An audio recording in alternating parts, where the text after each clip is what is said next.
Over the years, she tried many different forms of healing to get rid of the entity.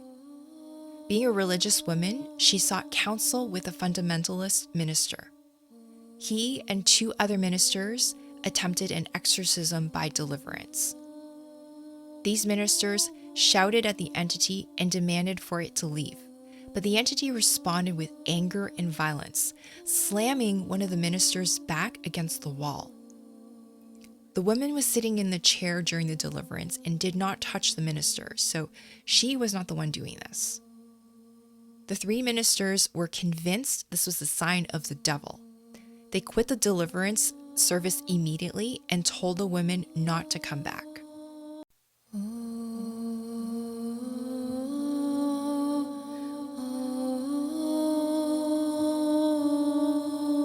Hi, my name is Vicky Lynn, and welcome to the Higher Perspective Podcast, a show about seeing the truth to heal. In each episode, I explore the non-physical realms that make up most of reality to bring awareness to the importance of spiritual health, inner healing, and bioenergetics so that you can awaken to the truth of who you are. Hi everyone, welcome back to episode 18. I apologize for my extended absence. Life has been moving super fast for me these past few months, so I got overwhelmed and just didn't have the capacity to do a lot of things like create new content. Now that things have calmed down a bit, I hope to make podcasts more regularly and share all the fascinating things I'm learning in my life. For this episode, I wanted to talk about entity attachments. Over the past 3 years, I have noticed more and more people claiming to have entity problems. Since this is not a topic mainstream spirituality really ever covers, I thought it'd be interesting for me to share my thoughts on it. Entity attachments are malevolent, non-physical astral beings and other thought forms that connect to a person's energy body. They feed off of a person's unresolved trauma, emotional distress, and energetic weaknesses. They can be found externally around a person in the energy field or internally in the different dimensional layers of the energy body. When the entity attachments get really severe, it can turn into a possession. A possession is when an entity takes control of a person's body and consciousness. It can be temporary or permanent if the original human soul leaves the body and has no way of getting back in.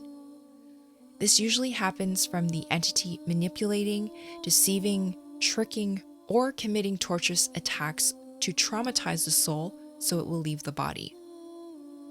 Once the entity possesses the body, the person's voice, mannerism, behavior, and energetic signature will change, as if they've become a totally different person. Possession can also change the person's facial appearance, where they don't quite look like themselves anymore. This has to do with the frequencies from the entity recoding the body's cells. It does take a certain level of perceptual acuity to notice this because it's not super dramatic like someone went and got a face transplant. Just a quick side note here, there are 2 kinds of possession. One is by demonic spirits and the other is by divine spirits. The one I'm referring to here is possession by demonic spirits and what most people think about when they hear the word possession. Possession by divine spirits is a specialized practice done by traditional shamans in indigenous cultures, and it's used for healing purposes. The 2 are different in a lot of ways and should not be mistaken as being the same thing.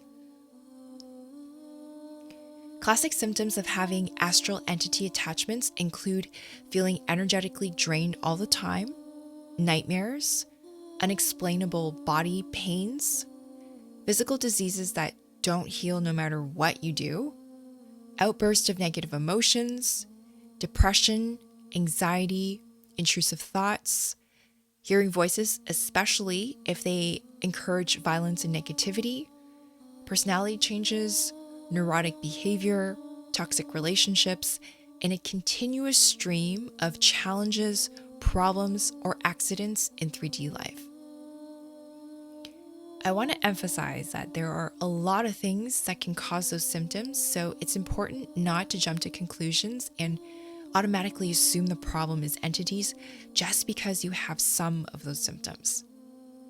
All problems in life, whether they are about your health, your relationships, or even your computer, need to be thoroughly investigated to rule out other possibilities before arriving at a final diagnosis.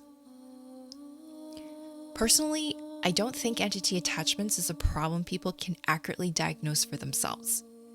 This is because entities are known to throw off people's sense of clarity and interfere with their psychic perception through direct manipulation of their energy body. Sometimes the reason is for power and control, but I think it's actually more about survival. A lot of times, entities don't want their host to be able to detect their presence because that would encourage the person to go find a competent healer to remove them. Because entities are parasitic in nature, they need to be attached to a host to survive. So if you think you might have entity attachments, it's best to get a few different people who are psychically clear to check you out. Otherwise, you may be overlooking a problem you really do have, or the opposite of that, which is chasing your tail, targeting a problem you don't actually have. I say this because I've learned from doing private healing sessions that not everyone who believes they're dealing with entities are actually dealing with entities. Sometimes the person is experiencing a totally different problem that just happens to present similarly to entity attachments. On the surface level, they exhibit all the classic symptoms of entity attachments, but when I go into their energy body to check during a session, there are no energetic signatures indicating the presence of astral entities. The first few times this happened to me, I was super confused. People were 100% convinced they had entities, and they would also tell me several other psychics confirm the same thing, but that was not the conclusion I arrived at. One thing I've learned in life is to never doubt my psychic insights and intuitive senses, even when no one else agrees with me. I don't dismiss what people say they are experiencing because I can tell if their symptoms are real or not based on reading their energy field. It's just the problem is not always what people think it is. It took a while, but eventually I figured out what was really going on with these people. I discovered there are indeed other situations that can mimic symptoms of entity attachments. The first one has to do with the physical body. Did you know there are certain neurological or parasitic conditions that can create symptoms that appear strikingly similar to having entity attachments? For example, parasitic infections such as 𝗖𝗛𝗔𝗣𝗧𝗘𝗥𝗦, which is caused by the pork tapeworm, toxoplasmosis, which people can get from touching contaminated cat litter, or even severe systemic infections that reach the nervous system can produce changes in mood, cognition, and behavior. When parasites enter brain tissues, they can cause inflammation, lesions, or disruptions in neurotransmitter signaling. That can lead to things like headaches, seizures, personality changes, anxiety, depression, confusion, or the sense of a foreign presence inside the body. These experiences can easily be misinterpreted as psychic attacks, possessions, or entity attachments. This is why it's so important to always rule out physical causes first before concluding it's something spiritual. Unfortunately, this is not the standard practice in the field of spirituality, so there are tons of people out there who believe they are experiencing something spiritual when in fact they may actually be dealing with a physical problem. There's a fascinating book I recommend if you want to learn more about this. It's called This Is Your Brain on Parasites. There is a chapter in the book titled Hypnotized, where the author talks about an evolutionary biologist who got toxoplasmosis and felt his mind was not under his own control anymore, as if an alien force was making him do things. He said the parasite was in his brain and it altered his personality, making him do more risky things in life that he normally would not do. His research led him to conclude that this parasite affects the brains of millions of people, and it may be contributing to car crashes, mental illnesses like schizophrenia, and even suicides. From a medical standpoint, parasitic infections in the brain can be detected through neurological exams, blood tests, or imaging scans such as MRI or CT. The good news is most are treatable with antiparasitic medications and anti-inflammatory drugs. The bad news is because of societal culture and how the allopathic medical system is designed, parasitic infections are generally not recognized by westernized medical doctors as being something people in developed worlds have. So it's very difficult to have them even consider it as a possibility. My understanding is physical parasitic infections are a lot more common than we are told. One of the reasons for this has to do with the amplification of wireless technology. Certain frequencies are known to stimulate microorganism growth. There are also bioengineered and synthetic parasites that have now been introduced into the population for advancing the biodigital convergence. So a lot of people are walking around with undiagnosed infections. I have this unusual ability, which is I can look into people's brain and see how it is neurologically wired. When people have a parasitic infection, brain damage, or if they suffer from brain inflammation, I can see it either as faulty or incomplete neural pathways, brain regions that are offline or operating at minimal capacity, and or gaps in their actual brain structure. This translates directly to how intelligent and well articulated they come across to me. I see it reflected in their train of thought and also in the way they formulate their sentences when communicating to me. I have noticed these people tend to speak a huge word salad where they go on and on about nothing instead of being able to communicate their thoughts and feelings to me in one simple, direct, concise, and clear sentence. As I mentioned in episode 5, the physical mirrors the spiritual. So people who have physical parasitic infections tend to also have energetic parasitic attachments. I think the best solution is to follow a protocol that addresses the physical infection while also receiving spiritual healing to restore the energetic imbalances in the body. This kind of holistic and multidisciplinary approach is what will bring true healing. Another situation that can mimic entity attachments has to do with unintegrated parts of the psyche. Sometimes when people claim they are dealing with entities, they may actually be dealing with fragments of their shadow self they have subconsciously denied, rejected, and pushed out of their conscious awareness. These fragments could be traits, impulses, desires, or emotions that are seen as unacceptable, shameful, or threatening to the wounded ego. These would be the darkest, most evil and sinful things society and our own conscious says is wrong, but things we may secretly feel deep down inside.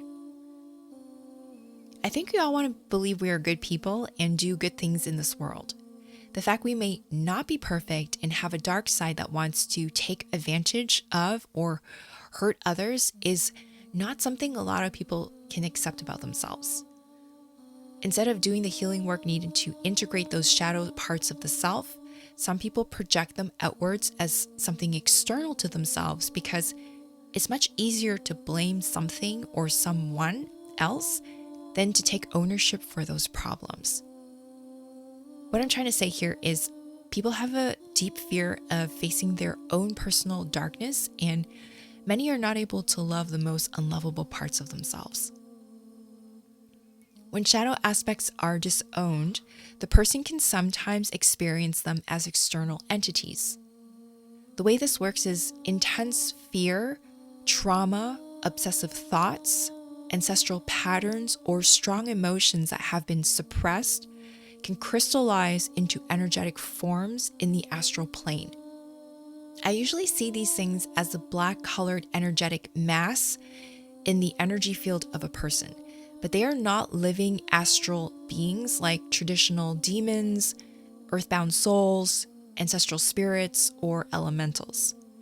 They are externalized parts of the psyche or fragments of consciousness that get animated by the mind of the person who created them. They are an extension of the person's identity. If you've ever heard people say humans are powerful creators, we really are. We use our minds every day to create things. Most people are just not conscious of that process. If people have a lot of dark thoughts, negative beliefs, and traumatic memories that have a strong emotional charge to it, they can use that energy and unconsciously create low vibrational thought forms as a reflection of those things, and then have these thought forms populate a dimension, turning that dimension into a very dark world. In the past, this was something Black magicians did through occult ceremonial rituals. They were not just conjuring up demonic entities, they were also creating thought forms through focused intention and emotions. I see the astral and physical realm as a confined playground for humans to learn how to be creators. If you think these two dimensions resemble a nightmare, it's because a majority of people are like little children who are just picking up a paintbrush for the first time. They don't have the level of consciousness to know how to create something beautiful, and they also don't have the self-awareness to know how to create responsibly. Misidentifying these fragments of the shadow self as external astral attachments and then proceeding to remove them as something demonic could worsen the situation for someone. I have come across some pretty horrifying examples of this. One would be faith leaders performing 100 exorcism rituals on a person and continue to do more because the person still has symptoms of entity attachments. There's a famous quote that sums up my thoughts on this, which is, "Insanity is doing the same thing over and over again and expecting different results." I don't know about you, but if 100 exorcism rituals have been done and the person is still showing signs of entity attachments, I would think either the faith leader is not performing the exorcism correctly or the person doesn't actually have entities. Let's say the person is dealing with unintegrated shadow self fragments and not astral entities. Performing that many exorcisms will only separate those fragments further and mentally destabilize the person. In this situation, I feel what the person really needs is shadow integration work to help them reclaim those rejected parts of the self. The perception of entities may just be a subconscious expression of the person having fragments that need to be acknowledged, accepted, and integrated back into wholeness. I think a more appropriate solution in this case would be a soul retrieval. A soul retrieval is a shamanic healing practice that involves recovering lost fragmented parts of the soul caused by traumatic life events. After those parts are retrieved, they are integrated back into the person's heart center to help them feel more grounded and whole again. The last situation I want to cover that can mimic entity attachments has to do with the biodigital convergence. This one can be complicated to wrap your mind around at first, so I think the best way for me to explain it is with a quote by British science fiction writer Arthur C. Clarke. He said, "Any sufficiently advanced technology is indistinguishable from magic." In other words, when advanced technology people don't know exists is being used on them, they can misinterpret the effects of that technology as something spiritual. As I mentioned in previous episodes, we are in the era of the biodigital convergence, which is the intentional merging of biology with digital technology. The end goal is to connect the human body, mind, and soul to the digital world using sensors, nanotechnology, metamaterials like graphene, and AI quantum supercomputers. While this may seem futuristic, it's actually something that has already happened to a lot of people. Many are currently hooked into and operating in the digital world, but they haven't clued into their situation yet, so they misinterpret their experiences in the digital world as something spiritual. I have found this to be the case for a lot of people who believe they are dealing with malevolent astral entities like demons and reptilians. Entities are real, they do exist, but my understanding is that is not what most people are dealing with nowadays. By the way, this applies to the other end of the spectrum too with benevolent entities. My opinion is a majority of spiritual influencers and teachers you find online who talk about ascension, New Earth, aliens, being starseeds, and also those who trans-channel or claim to receive telepathic communication from positive extraterrestrials, archangels, ascended masters, and famous dead people are actually experiencing synthetic telepathy from the use of technology. They're not in contact with high-dimensional spiritual beings. You can verify this by reading their energy field. If these people were truly in contact with benevolent entities, they will have specific energetic signatures imprinted into their energy field from that interaction. However, from what I have seen so far, these people don't have that.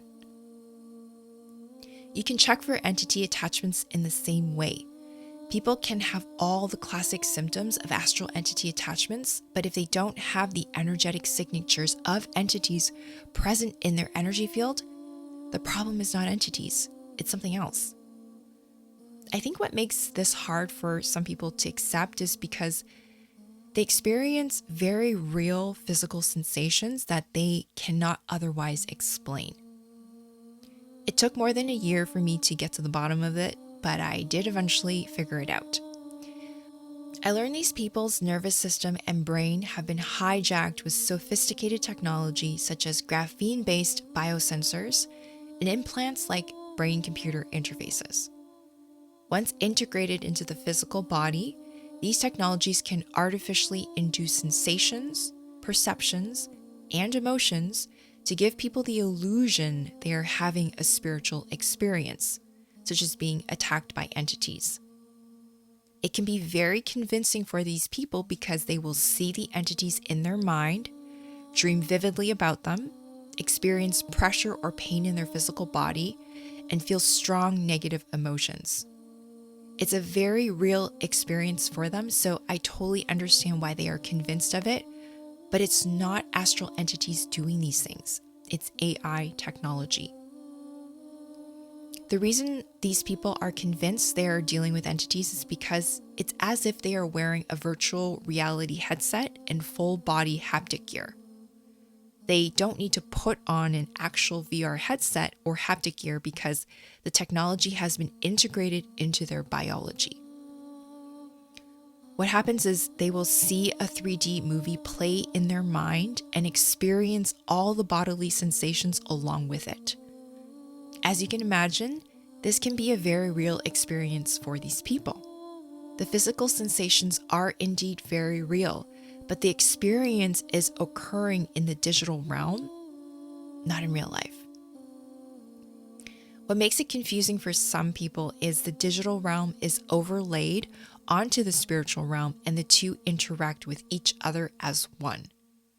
Basically, these people are in a mixed reality, but they don't know it.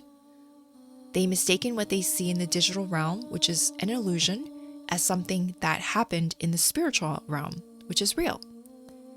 This creates a huge problem with the accuracy of spiritual information where people believe illusions they are perceiving in the digital realm as truths. It's not just about information though.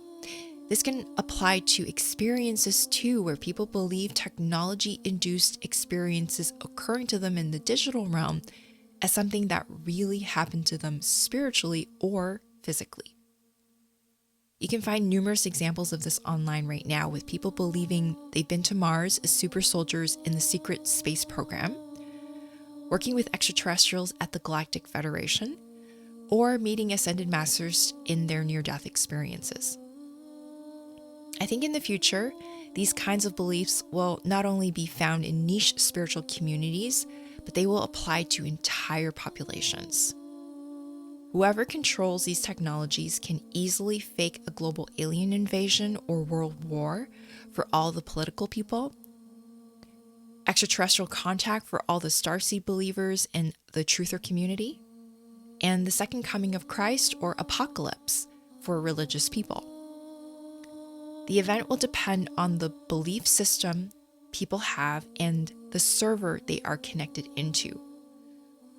Whatever the event turns out to be, it will appear very real to these people who are connected into the digital realm, which I estimate is close to 90% of humanity at this point in varying degrees. Inside the digital realm, different kinds of consciousness exist. I refer to them as digital entities. Digital entities are not the same as astral entities. Many people mistaken their experiences with digital entities in the digital realm as astral entities in the spiritual realm. My personal opinion is digital entities are not real, at least not in the sense they have a spark of light that souls who are connected to Source have. Some digital entities can appear to have sentience, but the sentience comes from copying their original human consciousness and then using advanced forms of agentic AI to animate that copy. The idea is similar to watching a 3D animated movie. Would you say what's playing on the screen is something that is really happening in your 3D life? Would you say the characters in that movie are real people? No. Traditional techniques used for adjusting astral entity attachments will not work for someone who is connected into the digital realm and dealing with digital entities. Digital entities are a totally different situation that requires a very different approach and highly technical skills to fix. It's a situation that can be fixed, but it is extremely difficult to fix. The person needs to first let go of their belief they are dealing with astral entities and come to terms with the truth of it being technology. Without breaking that belief, it is not possible for someone to overcome the situation. The person also needs to make a long-term commitment to heal the self on every level of existence. So, how can you tell if someone really has astral entity attachments or if it's one of the other situations I've mentioned? Honestly, it's not that easy to tell, and why I think so many people get it wrong. To accurately diagnose whether a person really has astral entity attachments, a highly developed ability to discern subtle frequency is required. It's not just about psychic abilities, though. People need to be thoroughly educated about all the different things that are happening in the physical world, including how technology works in this digital age. Otherwise, they will not have the proper context to understand what they are perceiving and will misinterpret the information they are getting. Critical thinking and application of knowledge is also needed. Information and techniques about entities from the past may not be accurate, effective, or useful in our modern world. The world we live in today is very different than how it was 10 years ago, 100 years ago, 1,000 years ago, or 10,000 years ago. From my experience, I have found a lot of people who believe they are dealing with entity attachments don't actually have astral entity attachments, but rather their nervous system is being manipulated with sophisticated AI technology as their body is connected into the digital network. It's not a black and white situation though. Most people will have at least a couple of the situations I've mentioned earlier going on at the same time. The super difficult cases will have all four happening simultaneously. That is, they will have real astral entity attachments, physical parasitic infections, unintegrated shadow cell fragments, and their nervous system is also being manipulated with sophisticated AI technology. As you can imagine, when all four of those things are happening at the same time, it creates a very complicated problem that cannot be solved easily or quickly.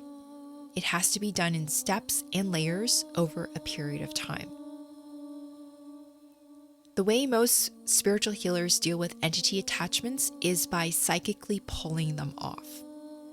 Pulling entities off is quick and easy to do, but you need to understand it's just a temporary and superficial solution. Entities will reattach, and usually pretty quickly, because the underlying root cause for having entity attachments has not been healed yet. It's similar to how allopathic medicine treats diseases, which is to suppress symptoms, not heal the root cause of the problem. If you don't mind continuously paying someone to pull them off of you, then that's certainly an option you can choose. But for most people, that's probably not a financially feasible solution. Plus, I doubt people want the headache of having to deal with a never-ending problem for the rest of their life. The same is true for other mainstream solutions, such as smudging, applying essential oils, visualizing white light, reciting a prayer, or asking an ascended master to take care of it. My understanding is these options are not effective at removing astral entities, and they definitely will not work for digital entities. Entities don't attach for no reason. There is always at least one good reason why they pick a person to attach to. Since the list of possibilities can be extensive, I will just mention the most common ones I've come across in my work. The first reason has to do with having fears, negative thought patterns or subconscious beliefs, emotional pain, and trauma. Entities act as a mirror to reflect back to people all the unpleasant truths they refuse to look at and accept about themselves. People refuse to look at and accept these truths because of their wounded ego. So the higher purpose of having entity attachments is to help people become aware of their own issues and get them to change their limiting subconscious beliefs, heal their inner wounds, and integrate their shadow self. The fears, negative beliefs, emotional pain, and trauma also weakens the energy field, which makes people more vulnerable to entity attachments. Lifestyle choices can also weaken the energy field.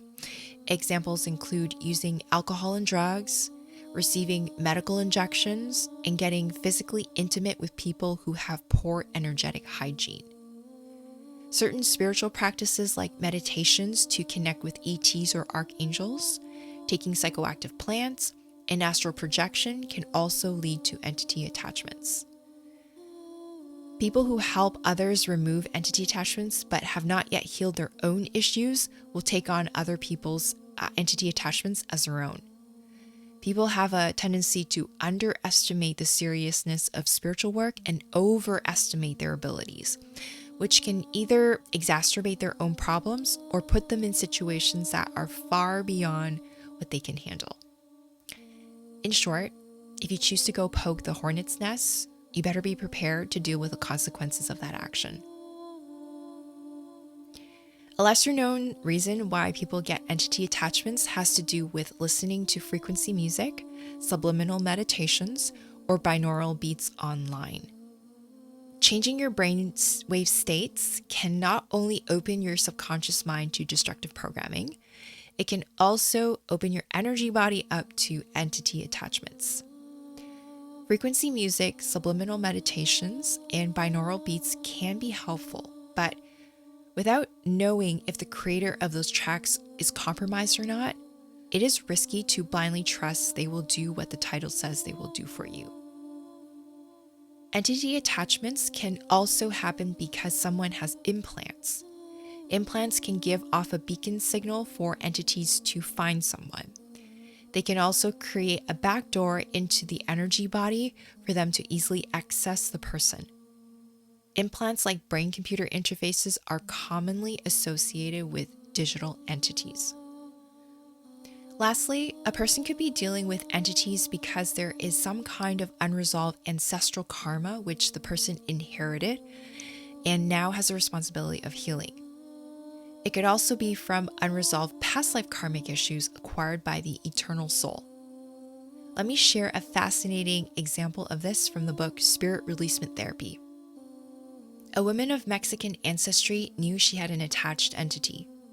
She could hear its thoughts of desire to be near her and its feeling of ownership over her. When the entity appeared around her, she felt a dry, choking feeling in her throat.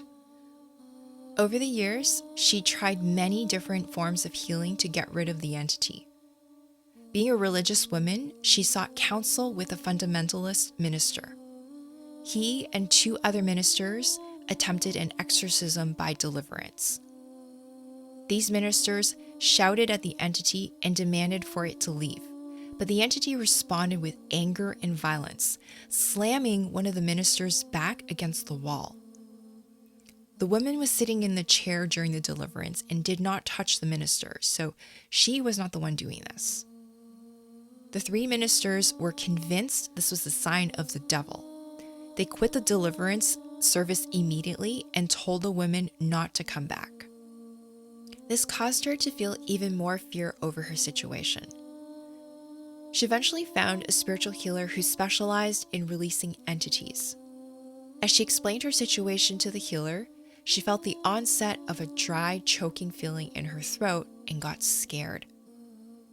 The healer learned that this entity was a young African boy who loved this woman in a past life. In that African lifetime, the 2 were supposed to get married. He was around 16 years old and had to first pass his manhood initiation, which involved gathering certain stones and artifacts in a stream bed near the territorial border of his tribe. He unknowingly wandered beyond the border into the hostile neighboring tribe and got killed by 3 warriors. They buried him in the desert sand up to his neck. The hot desert wind blew sand in his face, nose, and throat, causing him to die by drowning in the sand. This is the reason why the woman would get a dry, choking cough whenever the entity showed up around her. She was picking up on the energetic imprints of his traumatic death, and she was experiencing them through her body. The trauma from his death and separation from his beloved caused him to remain earthbound after passing, and he wandered aimlessly around. Eventually, he managed to find the woman again in her present reincarnation. So, what the ministers had attempted to do was separate this young African warrior from his beloved without any explanation or any communication. He wasn't the devil. He was the soul of a young man who was still deeply in love with her and did not want to be separated again. Due to the ministers' ignorance and fear, they made the situation much worse and ended up frightening the woman, telling her she was dealing with the devil. The soul of the young warrior expressed his deep love for the woman and called her by her African name. He told her of his disappointment at losing the chance for a life together in their village. They both cried tears of joy at the remembrance of their love and grief over their loss. Once those emotions were released and the soul was given the opportunity to express what he could not in that lifetime, the energetic binding between them dissolved and he was able to say goodbye so she could live her present life. The healer then helped the soul of the young warrior to cross over. I wanted to share this story because that spiritual healer knows what he's doing, and it's a good example of how to authentically remove entities. I also wanted to use this example to highlight a few important points about entity removals. First, it's bad practice to jump to conclusions and assume all entities are demonic with malicious intent who need to be sent back to hell. That is outdated religious programming. Everyone, everything, and every situation comes with a backstory. A good healer is someone who takes the time to figure out what that story is. This requires letting go of personal biases and programming so a neutral position can be taken. Then, based on what that story is, the healer needs to know what solution to provide that will benefit both the human and entity. The second thing is, when dealing with entities, even if it turns out to be the devil, the healer cannot have fear. Fear will result in the healer getting their butt kicked really hard. In the example I gave, the ministers ended the deliverance and told the women not to return because they were scared. Rightfully so, because they knew they didn't have the spiritual power to deal with an aggressive entity. They literally had their butt kicked, with one of the ministers being thrown against the wall. The third thing is problems are usually multifaceted, and therefore it's going to take a multi-layered approach to heal. In the example I gave, the healer needed to know how to act as a mediator for souls between worlds, resolve past life issues, release emotional energy, and help an earthbound soul cross over. Those are very different problems that require different skills to resolve. I hope you can start to see why it really bothers me when healers just pull entities off people and say the job is done. I don't mean to offend anyone who does it that way, but my personal opinion is pulling entities off people is super lazy spiritual work that doesn't require much skill to do, and it also doesn't fix anything. By the way, the process of entity removal will be different for other types of entities in situational stories. This is why I can't give you steps on how to get rid of them, because there is no one-size-fits-all solution. For entity removals to be effective, it has to be addressed case by case on an individual level by a competent healer who has the clarity to correctly assess the situation. I hope what I shared in this episode about entity attachments has opened your eyes to the complexity behind healing and spirituality. There is a lot more to it than what most people think. Anyways, that's all for now. I'll see you in the next episode.